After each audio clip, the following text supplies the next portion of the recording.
Fam, thank you for choosing to watch this episode of Mind the Mic podcast.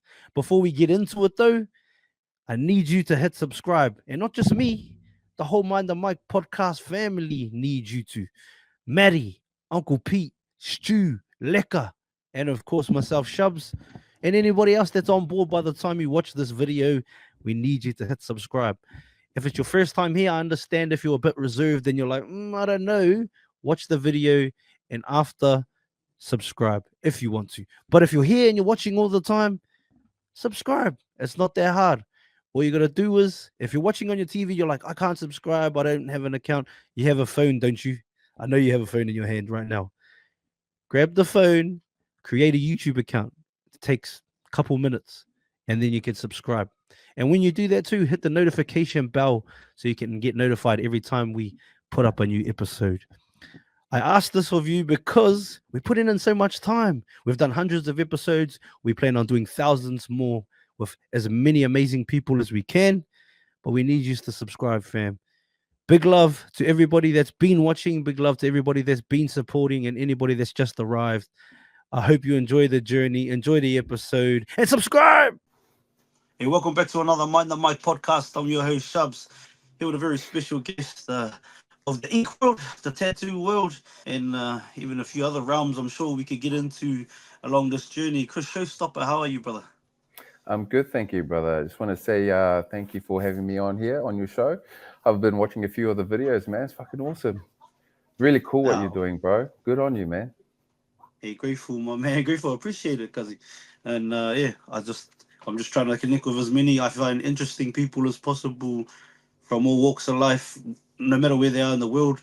A big passion of mine is to put our Pacifica people, our stories out to the world, because I feel like we grow up and we hear about Aristotle, Homer, not the Simpson, but the Greek scholar, Socrates. You know, all of those guys are put on a pedestal as like the greatest minds of ancient times. But at the same time, I think our people, the Pacifica people, were traversing the oceans using the stars before those fellas could read and write. So I think we could put our people on too. So that's what I sort of want to do, brother, with this whole journey. But yeah, talk to anybody really, whether they have a platform or not, because there's plenty of people without platforms that have some of the coolest yarns that exist.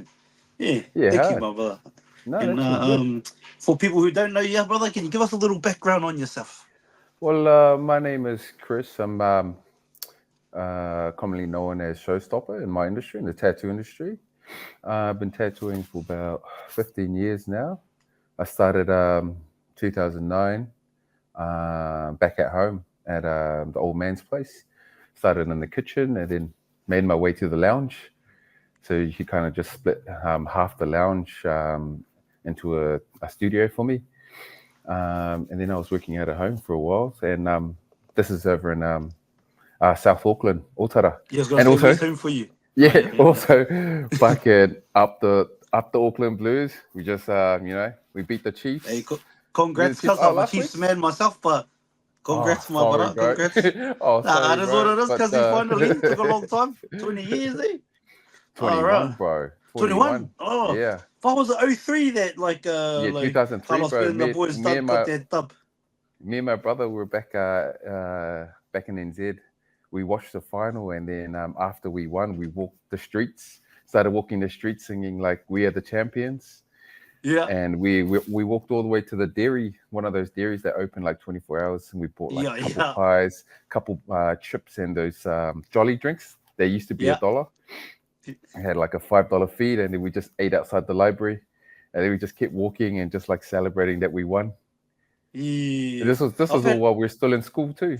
That was 21 years ago, 2003. Yeah, I had one of the alum of that famous championship on the podcast, Orini Ai. He was Orini Ai. Yeah, I saw that. Yeah, that was a good. Yeah, I went to the same school with Orini, actually. Oh, true. Yeah, but he finished years. He finished 3 years before me. Oh, true. So Otara man, eh? Yeah. I went to OC as well. Yeah. Grew up in Otara, went to OC with Orene, but he finished 97, I'm pretty sure. 97. Yeah, there's a few even that, I don't know if you like into much UFC or I know you did a bit Yeah, of bro. boxing Yeah, and I that, love but I see, UFC. you know, that sister Ravinda Hunia, the MMA reporter from back home. She's sort of been a pioneer in the space of MMA for journalism and sort of putting it on. But she went Yeah, to OC as well. true. Yeah, obviously heaps, plenty of guns come from OC too. But Yeah. yeah, she's been. No, yeah. What was life like? I guess for a young showstopper then before. Oh, bro, it was Even a before that, struggle, man. It was a how big was struggle. the family? All that. Like back then, you couldn't back when I was working from home. It was hard to branch out because we didn't have the technology we have today. We didn't have social media to rely on. Back Yep. then, you wanted to get featured in a magazine, so you'd try and do your best tattoo and try and take the best photo with whatever you had. Like at the time, it was fucking Alcatels. You know, there's Alcatel phones. Bro, trying to take a photo with that, man, fucking shit, yeah. And then you submit your stuff to the magazines, and then you just fucking hope that you get featured, you know. Yeah. But you won't know until the next month. You look at the magazine I didn't get through. But yeah, that was it. But now it's just social media. You just post it up, and then other pages share it and shit. Yeah. But it's tough times back, especially back home, bro. We have a lot of boys, family and friends, you know, that want to get tattooed, but then it's you can't charge them full price, or they don't want to pay, you know. They can pay you with a box of flames or holidays 20s, you know. Not the flames, bro. It was either flames or the box of ice, yeah. The 18 one. But yeah, it was always like that, man. Yeah, and then it's just were you a draw hard before that though? Like growing up, were you into drawing hard out in there? I was always good at drawing. Back in school, always good at drawing. But yeah, I just fell into it. I met some dude. I met a guy at the barbershop who was tattooing from home, and I was at the time I was a security guard. I was a bouncer. And then he was tattooing from home. He just picked it up. He just bought a tattoo kit from Trade Me. And then he showed me a couple of the stuff that he did, and I was like, oh man, if he can do it, I could do it. And then that's how we started. Saved up, at the time, tattoo kits were $150, but back then that was heaps, man. 150 was heaps of money. So it took a while to save up, and then ended up buying a tattoo kit, and then just started on the boys. Started practicing on a few of the boys. Practiced on my mom, my old lady, my dad, and then shout out to mom and dad putting their skin up for grabs too. Yeah, bro. And then just started practicing on everyone. What did you hook them up with on your practice? Your olds? Oh, bro, they wanted random stuff. The old lady wanted flowers. She wanted just you know, the Samoan flowers. Yeah. That kind of stuff. My old man just wanted patterns. At the time, patterns were really popular. So this is when Sonny Bill and stuff had the sleeves and all of that. And the pictures would be David Beckham's sleeve. That was really popular at the time. And Bill Goldberg. And the Bill Goldberg the Goldberg shit. Goldberg was the man, G. Yeah, hard. Everyone wanted his tattoo, bro. Yeah. I think Mike Tyson got a similar rendition on his face there. Yeah, bro. Shout out to Uncle Mike, man. He just ruined it. But that's how. Yeah, that's pretty much how. That's how you got it. Solid. What were the olds both Samoan? Yeah, both Samoan. But I was born in New Zealand. Pardon? Have you been back to the motherland? Yeah, a few times. I've actually taken the wife too. Took the wife before we had kids. We went. She had no to low expectations of Samoa. So when we got there, she loved it. She loved it. It was just the food was hard to get used to because it's really heavy and starchy. But yeah, she loved it. My mate Jesse still lives there. After school, he moved over to back to Samoa and opened up his own restaurant, Palusami. And then his wife also owns Moana Lisa resort hotels. Oh, so when we went, we just stayed with them. Yeah, we went for a wedding anniversary. When was that? The last time? It would have been December 2018, I think. So pre-COVID and way all before. of that stuff. Yeah, pre-COVID. Oh no, 2000, yeah, Yeah. 17 or 18. I think 17. And This was before we measles, had because the kids. measles, all that thing happened there too, eh? Was it measles? Yeah. You know, No, yeah. no, not measles. But No, yeah, it was good. no, Someone, no. bro, I thought someone they was had the awesome. measles outbreak or something over Samoa like a couple years ago. Oh, I don't know. I don't know about a couple of years Oh, ago. maybe. This would have been Yeah, yeah. we went I'm way pretty before. sure. Yeah, it would have been before that. Oh, I mean, usually Yeah, would have been before that, but yeah, yeah, I'm pretty sure because one of the British Samoan too, and he was his family, like, lost some family from the measles outbreak. I think. yeah. I think it was around maybe just before COVID or maybe just after. So Yeah. yeah. Oh, Oh, shoot. that's cool. Well, how Yeah. did you and wifey meet? What's that story, brother? Bro, I actually met her through tattooing, eh? When I was tattooing from home, I had one of my mates, she was getting something done, and then she brought my wife in. And then my wife wanted to get something small, like 3 little stars on her hip. And then after that, I ended up messaging my mate if she could like hook me up with her number. And Yeah. then we ended up being fuck buddies for a while, and then we You get the bumps. we ended up going Facebook official, and then now we're married. Yeah, we've been married Seconds. fucking 12. We've been married 12 years this year. Wow. So where's where was this? Where did you meet? Like, what city were you in? Back Then? in Oto, back in Oto. Oh, true. Yeah, Oh, she's from back home too. She's oh, from Pepatoi. oh, true. Oh, Yeah, she from the hood too, but yeah, oh, man. that's Only down the road, so. And yeah, solid, brother. we only moved to Australia 2013, 2002 Yeah. after we got married. Where was that first? Was this? Where'd you go first? We moved to Sydney. Moved to Sydney. We were there for 7 years, and then we moved to Melbourne 2019, and then we were only here for like fucking 6 months, and then got hit with the COVID lockdowns. Oh, yeah, you said the lethal Yeah, man. lockdowns too, yeah. Yeah, we had The to stay, lethal bro. It ones. was 2 years, man. 2 years of fucking just nothing. We the first year we were home for 7 months, Yep. and then the second year we were home for 9 months, no work. Well, me, I was no work. My wife still worked from home. Oh, okay. So, Yeah, she was still working, but I couldn't work. Yeah, because we're in the breeding industry, so we were the last to open up with the gyms and everything. Wow. Yeah, because it's not like a necessity to get tattooed. So what happened then? What was the go with you? Like, did they? Oh, it was did you full-time get daddy hooked? daycare. Yeah. No, like I couldn't even work from home, even if I wanted to. Couldn't work from home. So when they closed daycares for us, like because we weren't essential workers, the kids had to stay home. Bro, how So much I couldn't fucking work, otherwise he would rubbish just be here? running around. Yeah, So all much of that for rubbish nothing here. too. All of that Fucking for nothing. Because look fair. at it now, All of bro. that from the yeah, fucking. All of that for I the don't know, flu, fair. man. It's like fucking wear Yes. masks and stay like 1.5 for nothing, bro. Oh, you even made that bullshit up, mask. Bro, fucking and it was even 1.5. worse I here can still because smell your ass when you fart there. Like, no, bro, it was does it worse work? because we could only go out for 1 hour. We could only leave our house for 1 hour. We couldn't go outside 5Ks of our house. And if we have to go groceries, only one parent can go out. I was like, bro, they Bro, even that's like control of they doom, even man. closed all the playgrounds, bro. They put that fucking barrier tape around all the playgrounds so the kids don't play on it.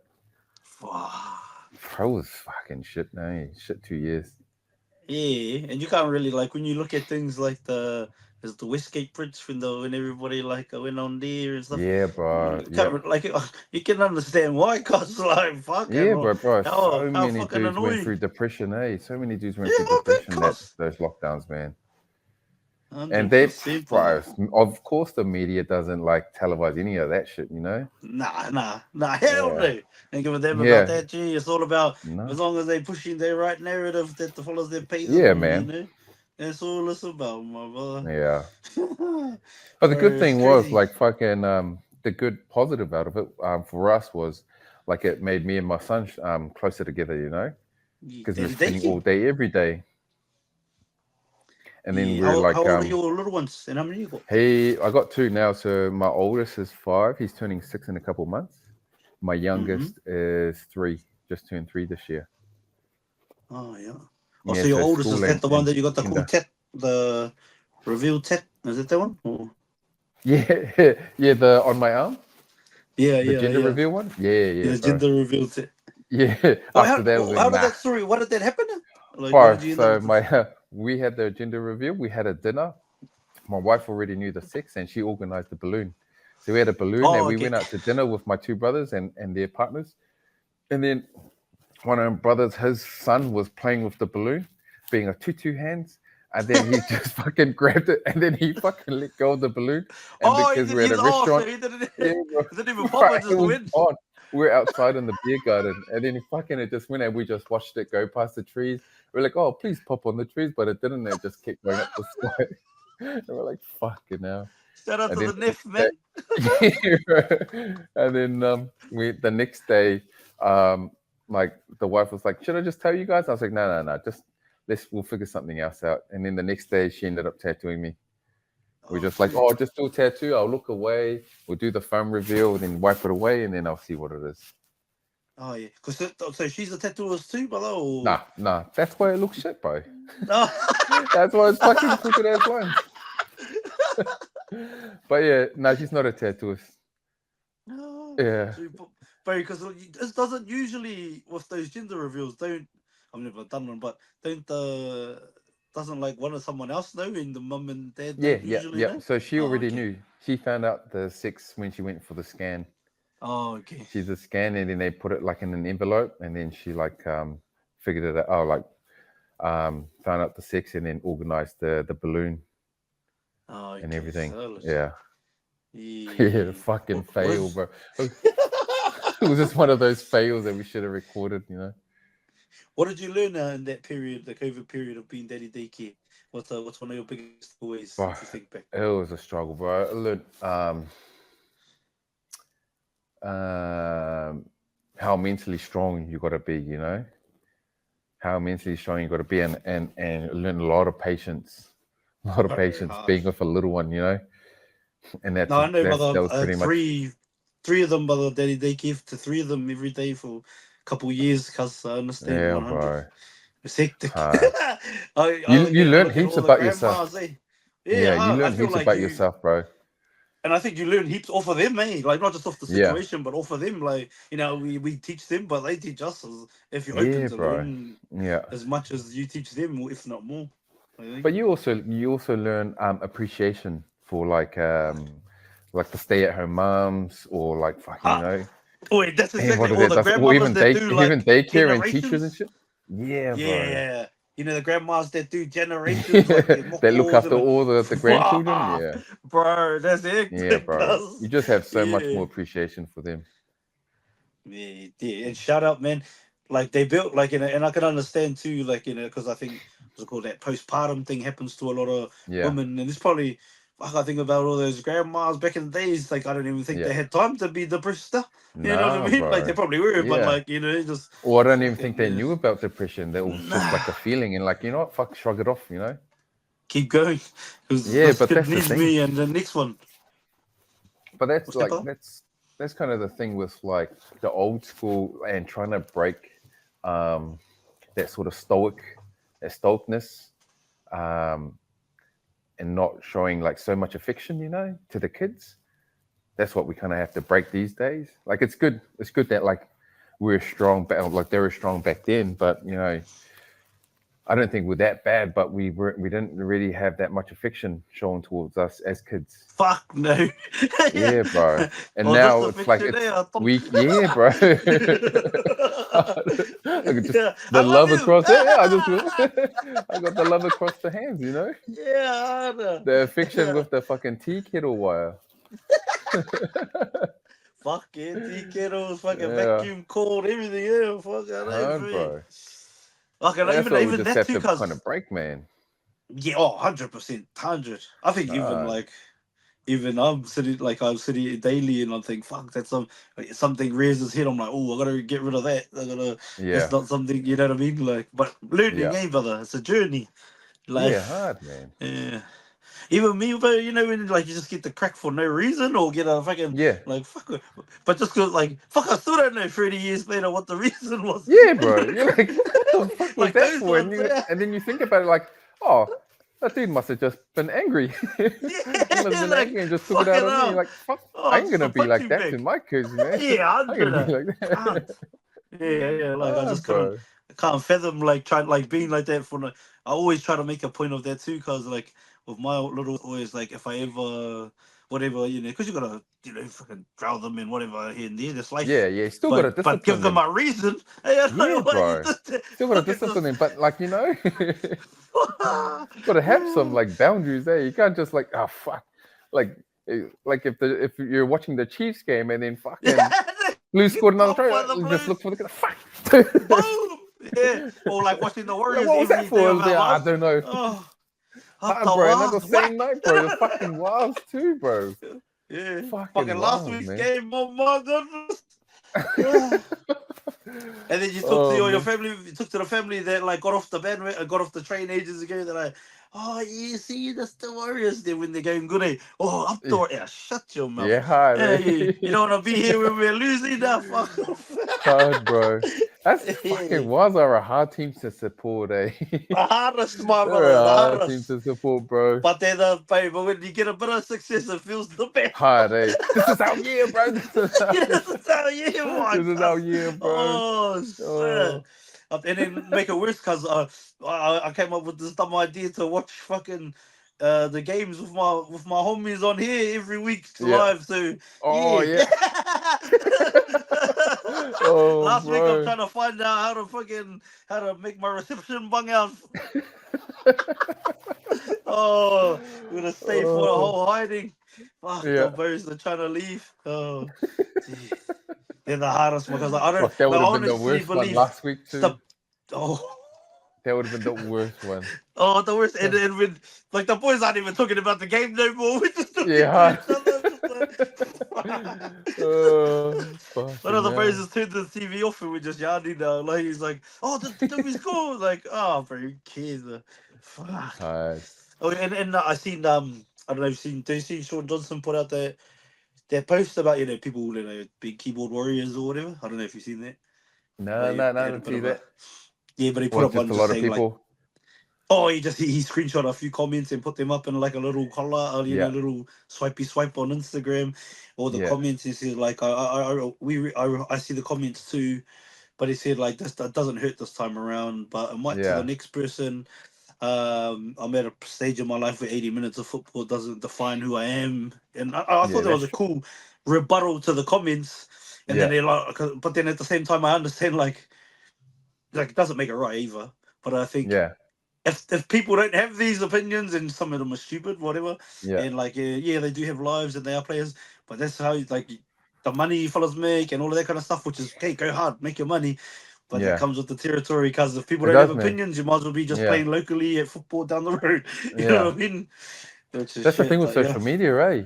That's the thing with social media, man. Once you put it out there, then like everybody has, not really, everyone has a right to their own opinion, And because it's an open platform, they're just gonna comment, even if it's behind fucking fake pages and shit. That's the thing. Oh, usually social media. What about you? Bro. You got some mean ones over the years? I had some. I had some over the time, but then it's like I used to get in trouble from the wife heaps, bro, because I would have like so many good positive comments, and then it'll just be one comment that that's just negative, and then I just go hard and be like, "Oh, fuck your mom." And then my wife's like, "Yeah, you can't do that, man. You gotta be nice to everyone." I'm like, yeah, you're right." And then they keep going, "Nah, fuck you, bro." Yeah, but I don't even I don't even look at any comments no more because I'll fucking, even from my whole TikTok streaming days, because everybody would be live too. So you're reading it live, like where they're coming in, like you might have a live stream, 10,000 people in there, just and then they're all just fucking trolling. But and then even people, because they got those bots here, they can go put in commands and then send bots in and then just spam in the chat with like, "You're ugly," and like I don't give a damn. I tell everyone I got a 1 inch, but I don't give a fuck. But like, but other people would give a fuck. I'm like, fuck, if you were like not sure of yourself or whatever. if you like, I like, you know, all that kind of shit. I do Yeah. like 8 Mile effect on them, you know. I Yeah, am bro. white, I'm not, but you know what I mean. I am a Yeah. fucking man, you know. Yeah. You know, he does Yeah. that on their movie. Yeah, But yeah, I bro. can understand how people that aren't like hearty in themselves would be like, Yeah. would fucking, you know, want to off themselves or whatever from some shit like Yeah. that. That's it, bro. You just got to take it on the chin. Yeah, fucking comes with And it's just territory. like, If you want to be on here talking shit and obviously whatever, don't, or yeah. Obviously, they'll never say that shit to you, like in person. They'll never say it to your face, man. They have to do it behind these fucking fake pages and be little keyboard warrior bitches. But like, if they say it to your face, bro, that's just 1-2 good night, you know? yeah, then you think you can talk about it then. Yeah, Hard, otherwise, bro. who But yeah, cares? I like Joe it comes Rogan's with the state of territory. say. Yeah, hard. It does. Yeah. I like what Joe Rogan's sort of fuck out, or his idea on it was just he just posting ghosts, like, Yeah, you bro. know, Yeah. just posting ghosts, cause Yeah. like I don't like me personally, I don't post anything when he got, so I don't care. Whatever you say, Yeah. whatever you want. Yeah, like I just Yeah, that's it. But then the thing with, like, especially with tattooing, to get your following or get your, say, your post, your tattoo post, to get all of that out there and get it get traction, you have to be active. And in order to be active, you have to read the comments. Yeah, that's the thing. That's the problem. You still have to read the comments. You got to like, and then you have to comment back, and then you have to start like conversations and shit, and just be active on social media in order for your tattoo, your piece to get out there. Yeah. So you still got to put it. What makes a what do you think makes a good tattoo artist, just in your opinion, off the top? Someone who trains them, all that kind of stuff. Oh, just whoever's hardworking, bro. Like, I've always said this and had this quote since I started. Like, what's it called? Hard work beats talent when talent don't work hard. Yes. And like, because we're all artists here, so we're all talented. You know, everyone can draw. Everyone can draw a picture. Everyone can draw the same picture. But then the difference is how much work you put in, you know? If you're not going to work hard, then you're pretty much going to stay and plateau at where you're at. But if you're always hardworking, you're always going to reach that next level. You always level up. Even if you do plateau in your career, if you're hardworking, bro, you're going to keep leveling up. Push through that wall of... Yeah, and that's the difference. It's just hard work. That's what makes a great artist. Consistency. It's just putting that work in. That's what separates the average from like the really from the good best. Yeah, the average from the greats, you know. Yeah. Who would be on your Mount Rushmore of tattoo artists? Do you have? It's hard, bro. It's hard because there's so many different relative to now. Different. Now tomorrow. The top of the stalls. For color and stuff, like I'd say Boris for sure is up there. Carlos Torres, one of the best in the world, and a good friend as well. You also have like Ralph and Ben K's up. Steve Butcher for sure, bro. Yeah. Steve Butcher, one of the best color realism artists out there, bro. What about the aunties? No, aunties up there, top. Aunties, I'd say Sam Barber's. No, Sam Barber's really good. Sam Barber, she's from out I think she's England. She's from England. Just mainly realism artists, eh? Okay. Mainly realism artists. But there's what are you, brother? What's your style? I do black and grey realism. So I do black and grey realism, and then once that kind of sort of plateaued out, I added a bit of color to my black and grey. So it started being like color infused black and grey. So it's kind of half now. Yeah. But black and grey realism is always the bread and butter. That's what everyone usually comes to me for. Yeah. Yeah. It's more just for the black and grey. And then I'll do like the color infused stuff at conventions when I need a showcase, like something different. Conventions, how do they work? I've never been to one, like a tattoo. Conventions, just like it's a 2 to 3 day convention, tattoo convention, like, where you tattoo piece, like, Friday, Saturday, Sunday. Who do you tattoo? Like who? Oh, you tattoo clients. So some people will book their clients in beforehand, or some artists will do walk-ups. Like they'll just go draw some pictures and then have them on display, and then people will come and decide, oh, hey, I want to get this, how much for this, blah blah blah, and then they tattoo them there on the spot. Oh, solid. Whereas like most of us realism artists, or like people who do large scale, will pre-organize a client, probably just get a client that we've already tattooed, and then we'll take them to the convention and tattoo them there for 3 days, or one client per day. True. Are you like booked out for eons, brother? How does it work? No, I pretty much just do 3 months at a time. I do 3 months at a time, and I roll over the same clients every 3 months. That way, so in the 3 months, because I only work Monday to Friday, it's only like 30 people, or less than 30 people, and then I just roll over the same 30. So they'll book, say, one client will book one session January, February, and March, and then the next 3 months I'll book them again, April, May, June, and then keep going until like their large project's done. And it's always large projects. So until their sleeves done, their back's done, or their torso. Yeah. What's the most hours you put into someone? 17, bro. I think it was 17 hours. 17 hours straight? I did on, straight on Alan from New Flavor Barbershop back over in Peptoi. Peptoi East Something. We did his back, man. I think all 17 hours. I'm pretty sure it was 17. Far up, but that far, bro. It was good to see like how hard you could go, how long you could go, but it fucked me for the like rest of the week. After that, like the next day I was still tired, bro. I think we finished 2 a.m. and then I had to get up at 8 the next day and then start tattooing again 9 a.m. And then I ended up, I think I had to cancel that client the next day. And then the next day after that, like I only did half a day because I was still fucked, man. True. Yeah. And when you say fucked, what do you mean? Days. Like fucked? Like tired, just tired. Yeah, sore back, sore hands. I was still tired. Just mentally wasn't like, ready for mahi. So and you can't be like that when you're doing tattoos, you can't be. Especially when it's not someone for life. Sorry, G. Yeah, you can't be like, oh, don't worry, bro. We'll rub it out and redo it next time. I was trying to be the David Goggins of tattoos, but it didn't work.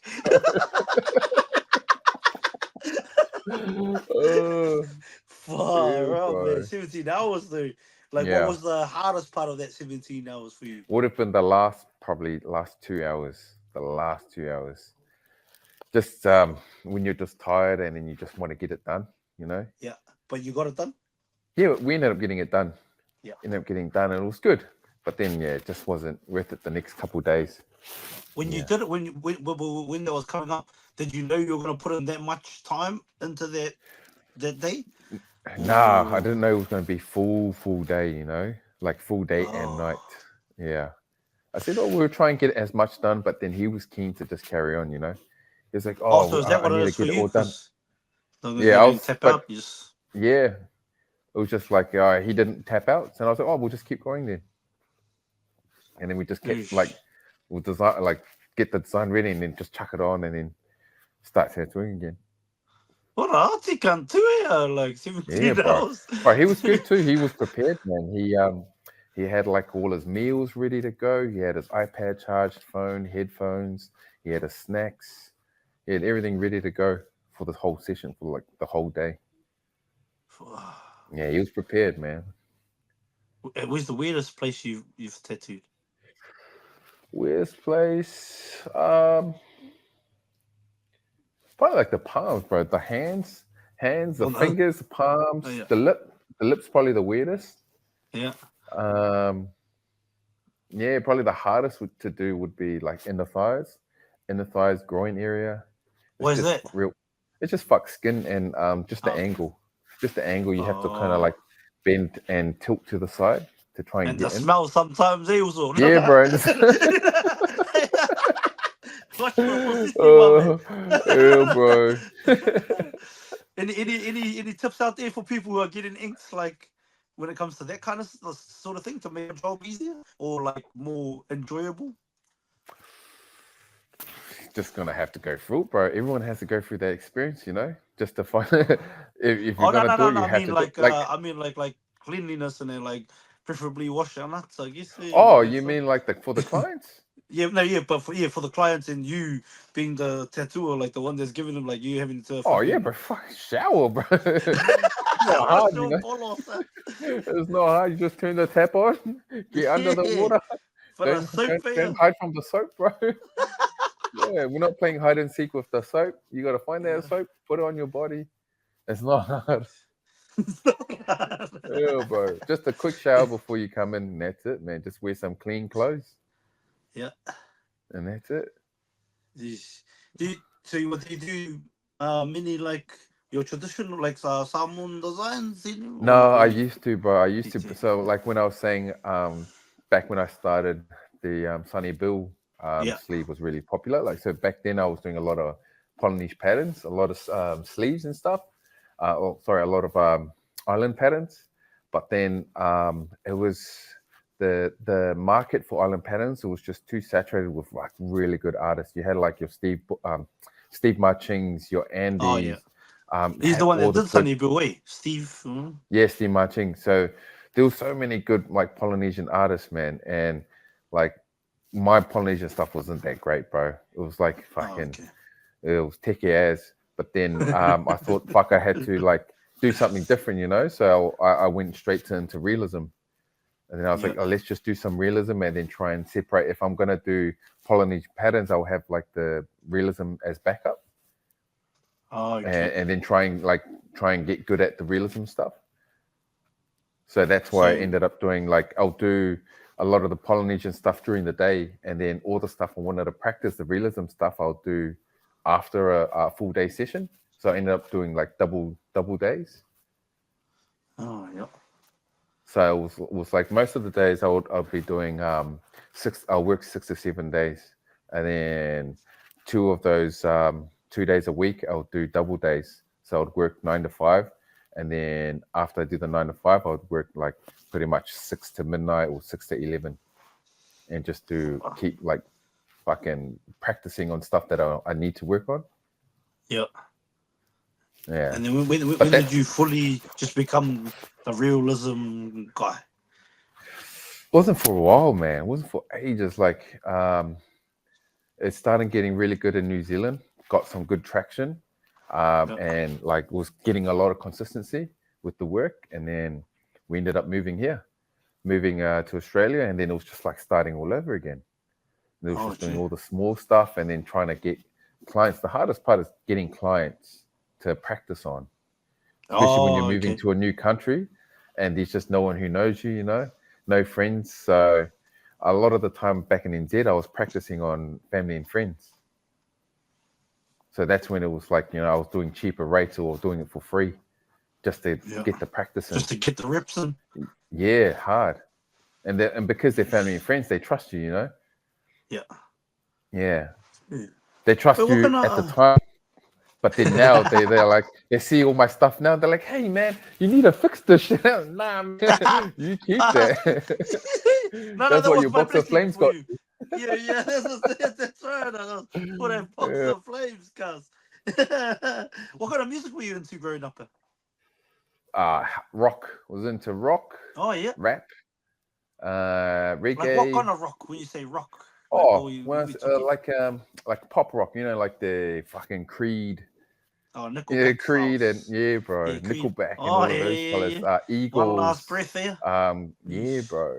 Guns N' Roses. There's some trackers. There's some tracks on some of those songs, And then the old DMX, and just the usual, you know, Puck and. But he was on when he first come out too, like around those. Bro, he was the man back then. Late 90s. Bro, he was the man back then. Hey, bro. What remember that Cat Williamson? He talks about he doesn't know why he thought DMX was like fucking tall, was huge as. He's like the first 82 inches taller than me. Cat Williams, you know, the comedian. Cat Williams. Is he short? Yeah. DMX was short. Yeah, DMX wasn't even tall. He's like, I don't know why I thought this motherfucker was 12'11". He's 2 inches taller than me.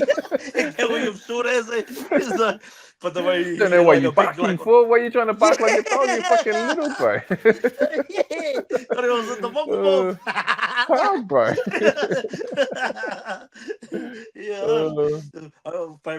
but he was on it like it just yeah, bro. like a fucking an aura at the time, man. Yeah, DMX. Yeah, he was the man, bro. DMX was the man. Yeah, what was your track for DMX? X gonna give it to you. Yeah, that bro. was you too, man. When you were Mumsy, yeah, just gonna give it to you. Oh, bro. I love that track, man. Yeah, what about now? You still into the same kind of music, or have you changed? Not really, man. I'm into more like country songs and slow jams. Ooh. I like the slow jams, bro. I listen to Adele heat and a lot of slow jams. Just jamming karaoke. We love the karaoke over here, eh? Yeah. Me and the wife got a karaoke machine at home. And we just jam at home with the kids, but then once the kids jump on, it's just fucking ruined it. But, they're fucking kids anyway. So we just wait for them to have their turn, and then we just jump back on. Yeah, that's me now. Seems like you fellas have a cool relationship. Your wife. Yeah, hard, bro. Thing, eh? Yeah, man. It's good because we're just going through everything together at the same time. It's all a learning curve for us. Just working on our parenting, working on our marriage, trying to get the date nights in. It's good. We got date nights for you. Yeah, we got a babysitter. She comes over like every second weekend, and then she just watches the kids. But like it's an easy job, We'll put them down, and then she'll just like make sure they go to sleep, and she'll just watch them for like 4 to 5 hours, and we'll go out, have dinner, hang out, and then come back home. But cool that you get that little time because that's important. Yeah, bro. When you got kids, because you can lose yourself, or like your fella's own connection can get lost in just the kids. Hard, and it gets hard because all you do is we just focus on mahi. It's just all mahi during the day, and then it's just all kids at nighttime, and then after the kids go to sleep, it's back to mahi. Because it's always just ongoing. My wife, she works in HR, so she's always working as well, and every time after dinner, I always got to jump straight back onto the iPad, start designing for the next day, and then do all the admin, check the emails, reply to the messages and stuff. Oh, and where's your PA, cuz? Surely Showstoppr. Nah, can't afford a PA. Can't afford a PA, bro. Once these kids get old enough to write, then they'll be my PA. That's the PA, yeah, bro. But it's just like social media, bro. Just like social media is another job in itself as well. That's another thing. Like you got to do after we do like tattooing all day, and then go home, and then you do your designs for the next day. Then you do your admin, your emails, and then you have to fucking do your photos, your videos, your reels, put them all together, put the music on, edit them, and then post them up. And that's a whole other job in itself. You're still doing that by like yourself now? Still? Yeah, I still do that at nighttime. So I usually go to sleep at like maybe midnight till 1 a.m. Yeah, and then just doing all the admin. Yeah, admin, and then I get all my posts and my reels ready for the next day, and then I post them the next day. And then when do you wake up then? Usually about 6:30. The kids will wake me up. The kids wake us up about 6:30, and then we go downstairs, and then while I'm making their breakfast, I'll do my post, my scheduled post. Yeah. Yeah, and then just leave it at that. Don't check any other comments until I pretty much get to work. Oh yeah, and then again. And how long are you tattooing for every day? Monday to Friday, you said you work. Okay. Yeah, Monday to Friday. I start late, so 11:45. Start tattooing about 12, and then I usually finish about 6:30. Oh yeah. So about like 6.5 hours. I'm usually quite quick as well. I'm pretty fast at the black and grey realism. Okay. So, and I only have one break. We just have one lunch break for half an hour, and that's it. Get straight back into it. Oh, and what about your shop? Is that open earlier than that, or is that when you? Oh yeah, they pretty much open whenever. Whoever wants to start early can start early. The apprentices usually get in at about maybe 9 o'clock. 9 o'clock, and then they start like cleaning, start setting everyone up, and then everyone usually gets in at about 10 o'clock, and then 11, and then I'm always the last to start. I start last, and then I usually kind of finish early. I finish before everyone most of the time. What made you move to Melbourne? Our family. We've got family here. Yeah, we've got a lot of family here. My sister's here, cousins here. My wife's family's here. Cousins are here as well. Oh yeah. His wife Sa too? Nah, she's Vietnamese. Oh, true. She's Vietnamese, man. So yeah, we got half caste kids. Oh, right. But they're Kiwi too. They're Kiwi because they're not. Even though they were born here, they're Kiwi by descent. Yes, descent. Yeah, by descent. So they got Kiwi passports. Pia Ho Chi Minh and a bit of here. I got you. Yeah, bro. Even though the kid, my oldest boy, he always wants to sing that Australian anthem, and I was like, nah, man, we don't do that here. And he's always like, Dad, Aussie, Aussie, oi, oi, oi. And I was like, hey, don't ever say that again. We don't say that in this house, eh? You want to play for the Wallabies or so? Yeah, nah, bro. Never playing for the Wallabies or the Kangaroos. It'd be interesting to see how the boys go, the All Blacks after the exits. I'm interested. I think England think All Blacks might be right for the picking, but I think the boys will be all right. Hey. I think it's good. It's good timing right now, especially with World Cup in the next 3 years. I think 3 more years. 3 years. 3 more years. Yeah. 3 years to go. I think it's good timing. Everyone, the boys left over by then will be pretty much the Kevin Mealamis, Dan Carters of back then of 2015 team. The Ioane Rico will be one of the senior players. All of those boys. It was good time with Barrett as well. The Captain Barrett, Scotty Barrett. Yeah, I think so too. Yeah. Yeah. So by the time him and Artie get to the next World Cup, bro, they'll be the seniors like the Richie McCaws and Kevin Mealamis at the time of the 2015 and 11. And had a couple of losses too. I mean, there was a dodgy and we got the young ones coming up too. Yeah, that's right, brother. Yeah. Even it was good to see Seymour's son get in there too. Hard. Titi. I know it's a bit controversial. They're probably not getting the run. Being probably one of the. Yeah, Sotutu, but obviously Sotiti getting in there. Sotiti's good, but the good thing with him is he stepped up. He stepped up when it mattered. With the semis and the finals. Yeah. And that's what you want when at that level, at especially international level, when it gets to say game 3 of the Bledisloe or semi-finals of the World Cup. Yeah. If that dude now and he's only a fucking rookie, he's only young in the All Blacks, bro. If he steps up now, bro, imagine him in 3 years. I don't think game 3 of the Bledisloe's Oh nah. Not even worried. Don't worry, bro. It would be good if it was, because I don't even think there's ever been a game 3, bro. No.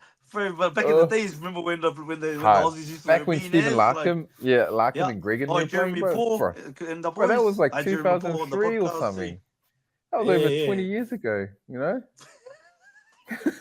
hasn't been the same since. Yeah, was that when we won it off, or did we win it back in 2002 or 2003? Was it? Oh my god! Yeah, 2002 or 3. Whenever Carlos was there, that's when we won it. Yeah. Because Jeremy Paul, I had him on the podcast, the cousin, but he was still, he was like, he goes, that's when we used to win. They used to win. Yeah, it was only 20 years ago. They want me to do well too, man, but it's just fucking everybody goes and plays NRL. Yeah, but there's not a lot of money here in Australia for rugby, eh? Not really, eh? Yeah, it's here in Melbourne, it's a lot in AFL. Yeah, bro, it's in AFL here. In Sydney, it's more in the league. Yeah, Sydney and Brisbane, and but there's just no money in rugby. I guess that's why they don't have a lot of players, especially young players coming up. Yeah. They don't keep them around for union. They end up just switching over to league, because it's more money, more opportunities. Yeah, 100. Even I seen Ice from Waikatia, and Isaac John Ice from Waikatia. I seen him talking because Quaid and him grew up together, and Quaid were talking, and they did a podcast the last week or something, and they were talking about he's like, bro, when I was young, I could name the whole Wallabies squad team. Now I don't even know anyone. It's bro, I don't know anyone. The Wallabies were mean. Also, like, fuck, just last year, Eddie Jones fucked him up, bro. I Fucking think even ruined them, before bro. that though, like even Yeah. though Rennie, like I think even Bates said like they was like was stupid what they did to Rennie because Rennie like they had some shit losses, but he was putting them in the fire Yeah, he was before the World building Cup. him up, bro. He was building Yeah. them because Yeah. they just fucking booted him because he lost to Italy or whatever. But Yeah. he was building and that team was around like Quaid Yeah. weekends because he was in the environment. That team was with them, but like, Yeah. how do you like sign someone up to a World Cup, beat them before, like just let them muzzle find out? Hard, bro. What do And they that's the think? thing. Eddie was gonna bring some miracles or something. Yeah. But then, like, why bring him in? Because then the boys didn't even play for him, you know? No. It's like they would have played Rennie. Yeah, He would because have they put the built work the. in. Yeah, he he built put the that. money in He with built them, that. But brother. then, like, Eddie Jones, and then halfway through the World Cup, he was already in talks with Japan. Yeah. And he was like, as a player, why would you fucking put your body on the Why line would you for wanna a play coach? for that kind of? Well, coach who's already fucking lining himself up for his next job. He already knows he was And- going to leave, you know? Yeah, and then he like dropped like even like people like Quaid and Michael Hooper, Yeah. who were Bro, still that good was the players, worst, like bro. for the Wallabies, just gave them the boot Hard, there bro. and let the bros just sink. Hard. Wow, That was a bad call, bro. He should have kept Michael Hooper. 100 up, Yeah, like bro. wait, Michael Hooper would have been was a gun, like he wanna be, Yeah, bro. He's hard. a gun there He for was probably years, the best player in the team, man. for ages. Yeah, bro. And they needed Quaid. They needed Quaid as well. You Some know, he's got the experience, X that factor team. and the experience. Yep, that's And he right, got my the brother. boot too. He's got the boot, He like got the for the boot. conversions. For the conversions. Yeah, for the one Yeah. game now, for that one game. Yeah, that's why bro. Yeah, come to win it. Yeah, and then they didn't Yeah. make it out of the group stages. That's crazy. And I think you know what I reckon too. Like when we're talking about social media and content, I think rugby too, and a lot of like the All Blacks are getting better at it. Like even how they did that collab, which you shared, I think, on your stories yesterday with the shifters and that. But like they're getting better. Like the All Blacks understand their content game. Like NRL understand it. Like they understand. But rugby is so like because it's very private schooly and like it's. Like especially in Australia, they're still a bit behind, like with their content and all that kind of shit. Like this, like if you want kids to play rugby, like kids are on these things, bro. Like give them some shit to watch and about players. Hard. Like build some storylines about them. You know what I mean? Like that's it. It's all these, about like the look promotion at now. the All the biggest fucking content. leagues in the world, NBA, fucking NFL. Like it's all content now. Yeah. You know what I mean? Like that's why the kids it. be fucking So that's why it's good. That's why All Blacks are heading in a good direction with what they're doing now. And I like 100. that they're including, because it wasn't around back then with when Cowder and McCaw was in, but then they included them in this new post. When they mixed the two generations. Yeah, it's cool. That's though. Why I like that. I like that they brought them back. Yeah. Yeah, and it's cool that they understand, like where the eyeballs are now. You know what I mean? And I know because rugby has been quite slow on. Like I feel like the NRL's been all good, and out of all the teams, like you look at all these documentaries, like Penrith one, even that one with the Tigers. I don't know if you watched it last year or the year before, with the with fucking the West Tigers and how shit they were, but like people still watch that fucking that show. The Dolphins had that one on Stan as well, and the Warriors, man, like obviously Jackson, who went from YKTR and learned a lot of ice and took the content game to the Warriors. The Warriors content's been popping the last 2 years. Obviously, the game hasn't been too good the last year, but this season. But at least they're still getting eyes. They're still getting eyes on it. Yeah. At least they're getting eyes on the club, so that's good. 100, mother. Are you a Warriors fan or? Yeah, bro. Yeah, bro. Man, that's why I said, bro, it's a hard team to fucking support, eh? Oh yeah, and then 66. Oh, you're like, oh, fuck. Like, at least the Blues won. At least the Blues won, eh?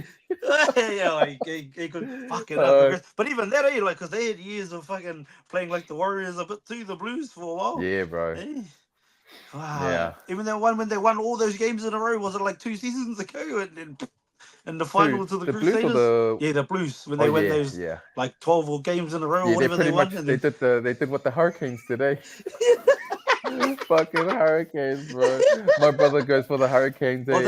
Bro, he was just talking. He was talking shit all year, bro. We never lose to the Blues. We undefeated, blah blah. Bro, can't even get past the semis, bro. They choked, and that was the second time they choked. Remember the other time they did the same thing. They went undefeated all the way until the final, and then they choked. Was that against Highlanders or something? Highlanders when they lost in 20. Yeah, but that was. I think that was like COVID during the lockdowns. Or I can't remember, but I don't know, pre-COVID. I think it was like it was one of those 2017 or 16. ones where they went undefeated, bro, And they lost at home, man. They lost at the Kingston. Yeah, bro. I was like, oh, not to lose at home, bro.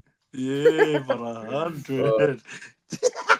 I love it too, because like I got heaps of fam. They support the Hurricanes. The and Canes, I got all the messages when like obviously the Chiefs didn't get the dub. But because I watched the Warriors get smoked, I was sort of over life that on Saturday anyway. So I was like, when the Chiefs got smoked, I wasn't really bothered. I was like, because the Warriors just got destroyed too. Just turn the TV off, bro. But the fact that we beat the Canes just because of how much family I have that love the Canes and like rub it in, and they were messaging me that morning like, I hope you got your handkerchiefs ready for your Chiefs neck mama. Bro, that was a mean game too, that semi-finals.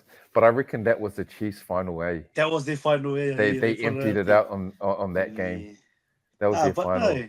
But and then they lost three players. They lost 3 players to injury. That's it, but they dug their hole. Like, the bro couldn't even throw a line out straight with 17 eyes. The country, bro. That's old Leo Thompson's brother too. The one that plays for the Knights. Yeah. Sport taste, that's a beautiful thing. It brings people together. But what about Origin, cuz? Who you go for, Nick? I used to go for New South. I was supporting New South for a long time, even during that fucking 10-year drought, you know? Remember how we used to do you go for New South or Queensland? Nah, Queensland, cuz Queensland. But remember that time when you guys were just and up the Kiwis. Remember that time you guys were smashing us for like fucking 10 years back when like Inglis and Cooper Cronk and all of those dudes, bro, and it was just like supporting the Blues year after year, and then after 10 years, I was like, you know what? I'm just not going to watch Origin anymore. Oh, true. So that sort of brought you off a little bit. Yeah, bro, just like constant losing, and then it was just once we moved here, we didn't really get into Origin here. Oh, yeah. Yeah, it wasn't that massive like in Sydney. Yeah, compared to back home, you know. Well, back home, people think they're from Queensland, never even left Auckland, bro. Never even left Whakatane. What are you up to? I'm Queensland hard, Yeah. What was the game? Did you watch the game on Wednesday? Oh, no, I didn't actually, brother. No, I had a podcast. I had the MK on. So, and I messaged him because I would have but he goes, I don't care about Aussie games. I was like, oh, good. You know, MK from the Breathers, like J Muck in there or not? No, I don't know if you know him. Oh, it's just like, but when they, those vortexes were going viral a few years ago, everyone was doing those vortex with the fucking they sort of, they didn't create it, but they put it out there, like sort of made it viral, and then everyone was doing it back in the days. Oh, true. I was on with him during the whole game. And then I went to go to my last questions, which I'll go to in a second, and we went for another bloody 40 minutes after that. It didn't even be like a couple minutes. Too many vortexes, bro. Too many vortexes. No, it was me and Jan, brother. The bro's pretty open-minded and sort of on the same buzz as you. Like, we got into a bit of that, like, sort of, the fucking, just controlling and all that shit. But before we do get out of here though, my brother, I've got a couple of quick ones if it's all right. Okay. If you could only eat one meal for the rest of your life, what do you choose? And you got to eat this meal every day, not a food. So don't go, I'll eat apples, because like actual meal. What would it be every day? Every day, bro. KFC all day, every day. What's the order? Yeah, bro.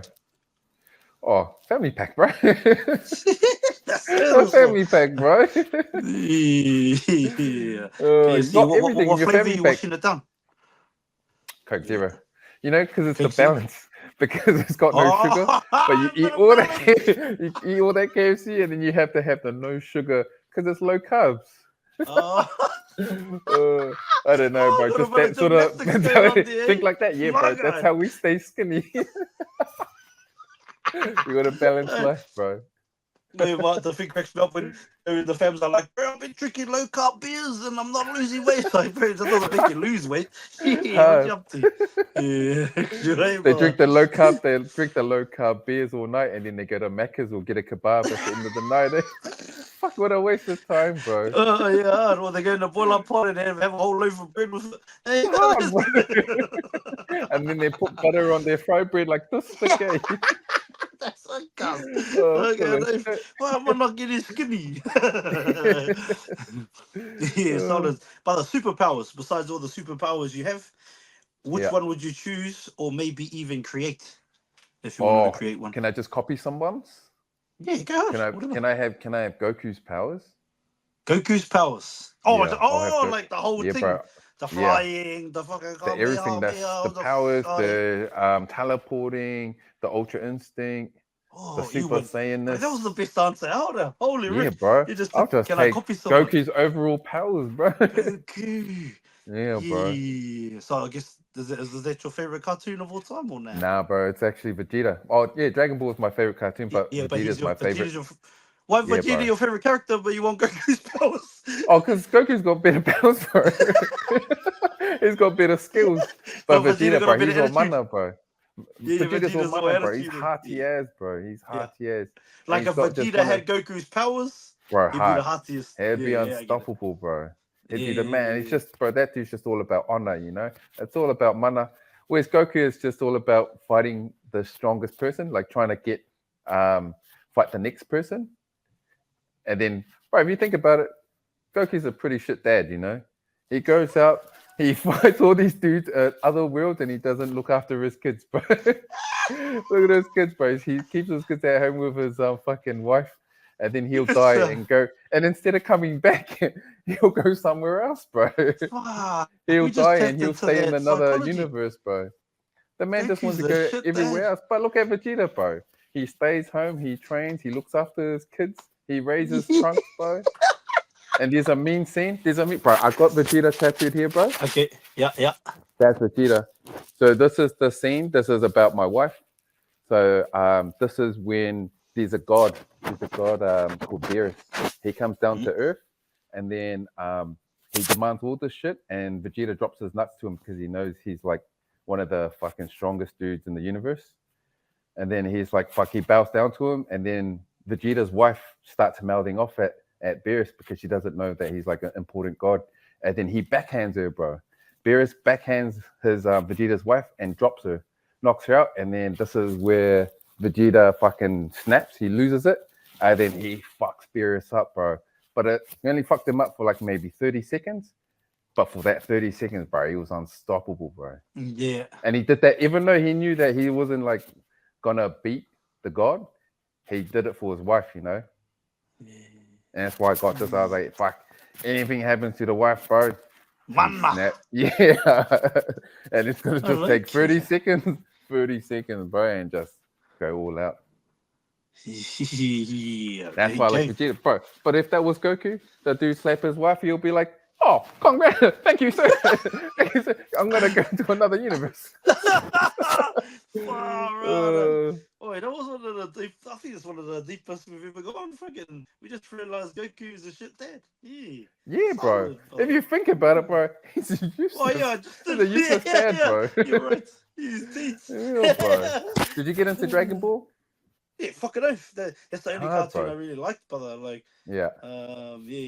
Fuck, I always like reading, like, just reading books out, like, and shit when I was a kid too. So, like, bit of a nerd here.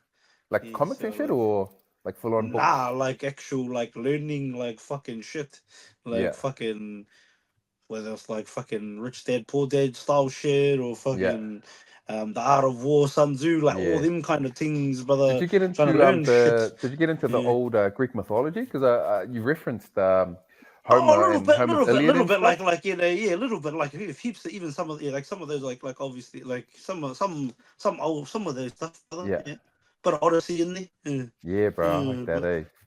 Yeah, because I just like learning like history and all that kind of stuff. Like, hard. Even like, just trying to break down like, where do we actually come from? How do we actually exist? Like, all of these things, even religions. Because when I was like, probably like 13, bro, I was trying to read like all the shit I could on like different religions and where they all, the origins of all of them in there. Yeah. And where they all came from and how they came to be and why people believe certain things and shit like that. It's probably been a quest of mine a little bit and through life. Just I don't know, I never made it. One was just, I think, just in a way, just by the journey. It's just what's interesting for you, eh? Yeah, because that's cool, man. why do people believe certain things, or like why do they and then or where do those beliefs come from? Like all of that kind of stuff. Or why do like say like why does my all of that. So everything like I always delve deep, like whether it's Mormons, whether it's fucking Jehovah's Witness, whether it's Muslims, whether it's fucking Hare Krishna, like all those kinds of things, Hinduism. Like I'll go deep into all of that stuff and try and find like where the origins are and all of that kind of stuff. I don't even know why. It gets dangerous too, because like you go down that when you massive talk to rabbit people hole. And people get fucking and they get offended. People get cut because they're like, that's not how my thing created. Well, that's not what the Bible says. That's what it's also. That's the biggest one. Like, I don't know what the it's like. It's like, well, that's not what I learned. This is what I learned. I'm like, oh, hey, man, it's up to you. But things you go down that rabbit hole, especially watching YouTube. Hey, you go down YouTube and then you just keep going down clips and clips, and you find out more and more, and you're like, fuck. And that's what I mean. Like, so you know all that shit up. I was like doing that shit before that YouTube was like that. I was like trying to find books. Through books. But through books and like through even through forums like online when I was like a teenager, through forums and shit like that. I was probably talking to some old dudes on there that were trying to look for little boys there. And they're just like, oh, what's the size of your tech here? And you're like, what? Fuck off. But actual brother, I was like fucking, I was trying to hit up heaps, like just find out heaps of shit, even like Anunnaki, fucking where's Atlantis real? Fuck, that's a massive rabbit hole to go down to, Anunnaki stuff, especially. But the thing for me is, even with that, is like, how do they get these blocks that come from like a quarry way down the Nile to get just the pyramids, for example? How do they end up there? Like, if it's not like your stories that make no sense. Like if they're this big, you know what I mean? Like the giants, or maybe some ancient technology that we've lost. Like I even think about the Library of Alexandria. Yeah.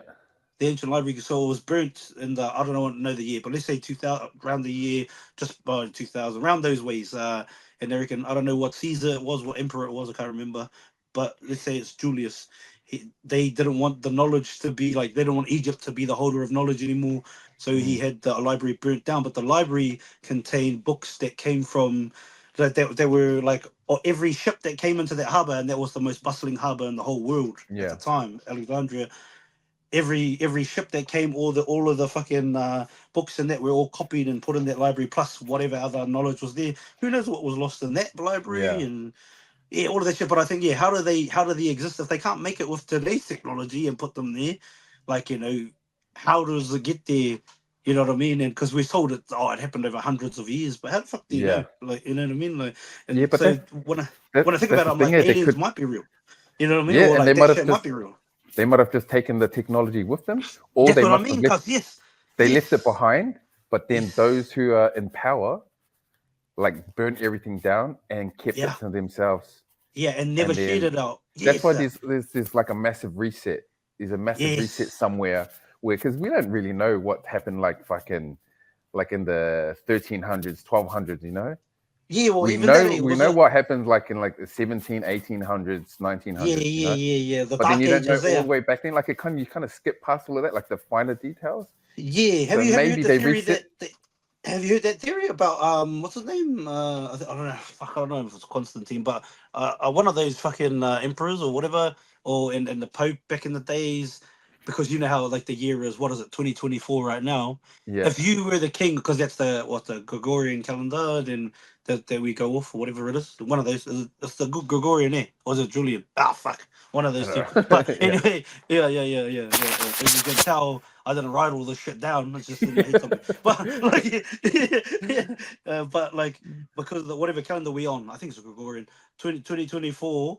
Like if you were the king of whatever, you're the emperor of fucking, this whole empire, you could change the year, and then like, have you heard of the theory that we're like there's like a couple of 100 years or whatever missing, or 300 years missing because they fast forwarded, like you said, a reset, and the bro just said, I want to live in the year 1000, but it was like and skip right ahead. years away, and just skip to that. Like if you and I right now discussed this and we were the kings of the world. We could say that right now, and if no one people will just know from now on that's what it is. That's. I think there's even proof like all over the world, especially here in Australia. There's a building that that's engraved with the year like 900 and something, 900 and something, and then all of a sudden, or 700 and something, and then all of a sudden, now it's like 1700 and something. But it's engraved in that building. Where is this? Like it says 700 and something. I think it's Melbourne or in Sydney. Fuck. But there's like these heaps of like buildings that have engravings of the date that it was built back in the day. But then all of a sudden you jump forward a thousand years. So it's like where it's all missing and shit, you know? Yeah. And also, how could that building have lasted 1,000 years? How could that building last 1,000 years, bro? How, brother? If it's from 705 or whatever. Yeah. But they can't even make buildings last 20 years these days. Bro. Can't even make the roads last fucking 20 years. Yeah, roads fucking potholes everywhere. Fucking oath, brother. That's what I think. Bro. Like life ain't what we think, you know, like shit ain't as it seems. And yeah, I've always had that sort of, even going back to like, even, you know, when I'd heard stories of like, remember when 2001 happened and then people saying, oh, what's the name? Nostradamus predicted that stuff. I was like, oh, who the fuck is this Nostradamus? I'm a kid, you know. For the like, Y2K let me go try and find out who this is. And I just asked as many people as I could, or, you know, when the internet was starting to get popping, if I can jump on there and have a look. Obviously, it doesn't mean the information's right, but I just try to find out, I have to see what people think and out there. There's so much, brother. Even like you're talking about the Bible and even the story of Jesus and how similar his story is to Horus of ancient Egypt, and how similar both of their stories are to Thoth the Atlantean. Like, and they're like, are these the same dude just retold thousands of years later? Yeah, just like, told different, pretty much different cultures, I guess. Yeah, just different. Like, you just pass that story down. You know what I mean? Like, I don't know, but anyway, my brother, it is an interesting, world we live in. Any advice for up and coming tattoos? Bro, work hard. Just work hard. That's it. Eh? Just put in the work. Put in the work. Complain less, and just put in the work. You know, it's gonna be a hard road, but you know, if you can't handle the road, get the fuck off it. That's it, man. Just put in the work. Yeah. Yeah, that's it, brother. It's gonna be a fussy, but you ready for that? It's gonna be a rumble, cuz to get just like we said earlier, that's what separates like the good from the greats, you know, or the average from the greats is the hard work you put in. You can either just be average, like keep working and just be average, or you put that work in behind the scenes and bro, you end up eventually being great. Solid. Give us visualization 10 years from now. What does life look like for Chris Showstoppr?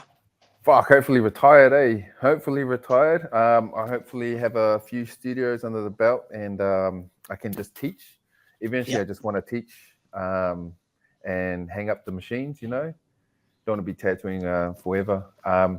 Maybe living in Japan with the wife. Kids are doing their own thing. Yep. Probably grandparents by then. Wait. Nah, that's fucking too early. That's too early. What, they'll be 15. Not the 10 years, 15. Yeah, my kids will be 15. Fucking. Oh. With kids. Nah, man. Yeah, hopefully retired with the wife in Japan. Yeah. Japan. Is Japan one of your favorite places in the world? Bro, it's our favorite country in the world. Favorite country. What Me and the wife going to go back there. Going back there next year, April. What do you like about Japan? I love the culture and the people. So much respect. They're so respectful, so mindful of others. Yeah. I love that they're so respectful, you know? The egg sandwiches, the sushi. Bro, those egg sandwiches are dangerous. Egg and mayo. Even their little fucking rice with the tuna and the mayo inside. Bro. Sold there. That's at the 7-Eleven too. That's a Showstoppr. Yeah, mean fees at the dairy. That's all you need, eh? Wow, I can't wait to see. Instagram. Chris retired, living in Japan, brother. Yeah, bro. Just at the 7-Eleven every day. Yeah. Hopefully the Warriors get a premiership in that fucking time too. Fuck, hopefully, yeah. Hopefully also. Hey, also, I just want to say, time's the most valuable commodity we have as human beings. The one thing we can never get back. We can always get back money, things, but time spent is time lost. So thank you for 100%. Sharing over an hour of your time with me also, and anybody that listens to this for years to come. And I hope it's not the last time we catch up, not only on here, but maybe even in the flesh, either for an egg sandwich in Japan, or maybe a family pack in Melbourne, or if you're in Perth, cousin, give me a holler. Yeah, we'll do, brother. Yeah, thanks, Steve. Thank you for having me, bro. I love the platform you're on, bro. It's awesome, bro. You're doing such an awesome job. Keep it up, brother. You're killing it. Hey, appreciate you, my brother. Big blessings. All right, bro. Thank you so much for watching this full episode of Mind the Mic. It takes a lot of time, energy, and effort to create these episodes. So to know that you've watched and listened to the entire thing means the world to myself and all our hosts. If you could, before you leave, please hit the subscribe button and share this episode out to as many people as possible. It would help us so much. Thank you again to everybody that's still here, still watching. Thank you for all your comments, all your shares, all the DMs. Appreciate you all. Make sure you follow us on every platform. Have an awesome morning. Have an awesome night, depending on where you are in the world. Mind the mic out. Oi, have you hit the link in bio yet? Watch full episodes on YouTube or listen on Spotify, Apple Podcasts, and all streaming platforms. Do it.